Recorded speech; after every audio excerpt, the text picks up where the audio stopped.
girls, Tiffany Dawn here. Today we are actually going to talk about sex trafficking.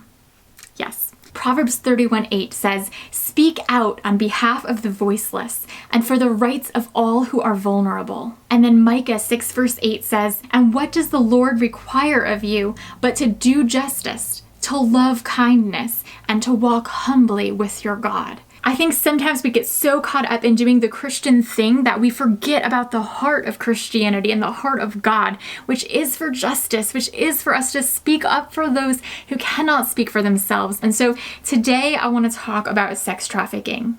It's easy to think that slavery is something that used to happen or happens in other parts of the world, but the fact is that 20-some million men, women, and children around the world are in human trafficking, in slavery in some sort, and many of those are in sex trafficking. They estimate about 2 million children are exploited in the commercial sex trade around the world. 2 million children. Like, think about your little sister, your little brother being in this sex trafficking. And it's easy to think that just happens in other places, but that's not true. It happens here in the US as well.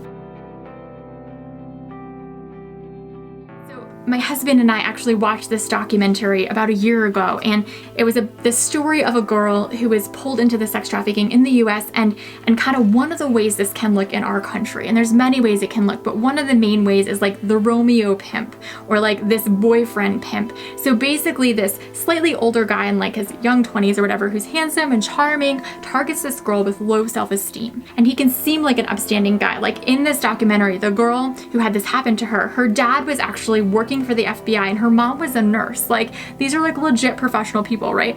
And she brings this guy home with her to meet her parents, and he's like, "Yes sir," "No sir," and "Yes ma'am," and they really like him at first, and he seems like a great guy. But slowly he starts to like kind of do little things like give her gifts she can never repay, or do little things to make her think she needs him, or kind of tear down a little bit of her self-worth. And then eventually he'll be like, "Hey, would you just do me this favor one time and just sleep with a friend of mine?" And so she does, and then he slowly will have her do it a few more times, and then he'll get her arrested, like set her up to like kind of try to get a cop in bed and get her arrested, and then he bails her out and he's like, "You can never tell your parents." And it's this huge psychological trail that looks different for every person. It's not always the same way, but it's this like abuse, this mental and emotional abuse that makes the girl become more isolated and dependent on this guy, and eventually he starts trafficking her and she sells her body. And for this girl in the documentary, was still living at home, she was still going to school, she was still working, and in her off hours she was selling her body. And does she get to keep that money? Oh no, her boyfriend pimp keeps that money. She does not keep it. And eventually, if it gets far enough out of hand, they can move the girl away, and her parents will really never see her again. She'll kind of disappear into the market. And so we watched this documentary, and then I recently got to hear this amazing lady named Jasmine Grace share her own story. She's a survivor of domestic sex trafficking here in the US in the Boston area. She came and spoke at a college near me, and I was there so fast because I wanted to hear her story. And it was crazy, like very similar to the documentary we watched. Like, started off with this boyfriend relationship, and he kept being like, "We gotta make all this money if you just can sell yourself." And she started selling herself. She tried it for like a week. She hated it, said she wanted to get out, and he beat her, pulled out to the side of the road and just beat her on the side of the road. And it became this totally physically and emotionally abusive relationship, and she thought she was in love with him still and couldn't understand why he wouldn't love her if she wasn't selling herself. And she would try to get out and then go back, and it was just this mental like nightmare that she was living in. One of the things I thought was so interesting about her story was that she would tell the guys she was sleeping with that she was doing this so that she could save up money to go to college.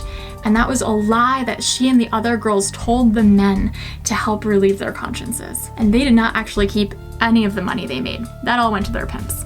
Just saying. She was sex trafficked for 4 years. And then the way she got out was that her pimp started selling her on Craigslist. And one guy started hiring her to come and just sit and watch SpongeBob SquarePants with him. And that was all they did, was just watch SpongeBob. And he became like her support system, because at that point she was so isolated from her family. There was so much shame and secrecy. And she said all that somebody needs to get out of this kind of sex trafficking is one person. And I'm sure that's oversimplified because there's more to it, but that idea of you need one person who can help you. And he was her one person. And so Jasmine said that she relapsed into drug addiction. And during that time, her brother died of an overdose.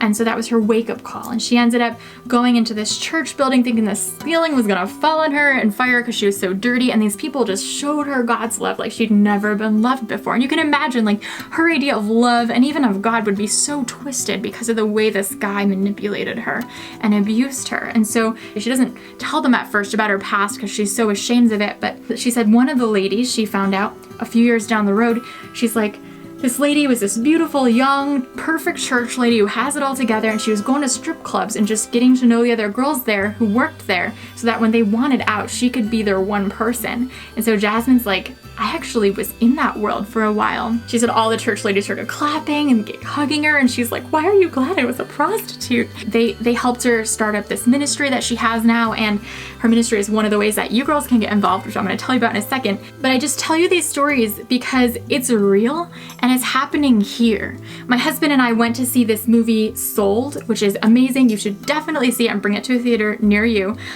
But we went to see this movie in New Jersey, and the New Jersey Coalition was talking afterwards during a Q&A session, and they said that they had handed out flyers of missing girls because I think the statistics are that 1/3 of runaway teens end up in some kind of sex trafficking. So the New Jersey Coalition gave out posters of some missing girls to hotel owners. They said within a week they'd found 4 of the missing girls. So girls, this is real. This is a problem in our country, right in our own home. And I can't even imagine, like when I try to wrap my mind around the thought of being sold, my body sold hour after hour, day after day to man after man, like I don't want to cry just thinking about that, you know? And like all these girls like are trapped in this, and either they can't get out because they literally like will be beaten or are chained up or whatever, or even emotionally and mentally they're so abused and controlled that they don't think they can get out. And either way, like I want them to find freedom, and I want to do whatever I can to be a voice for them when they have no voice. And so I want to share with you a few things I've learned that you and I can do to make a difference. So,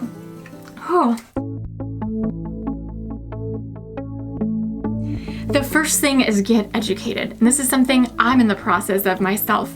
So there's a few different places that I think are amazing resources to educate you, and or places you can donate money to. My husband and I will sometimes give some of our tithe money or extra giving money to these places. The Polaris Project, International Justice Mission, and Love 146. Number 2, start conversations about it. Let people know this is a real thing. It's happening. And honestly, one of the things that plays into sex trafficking is pornography.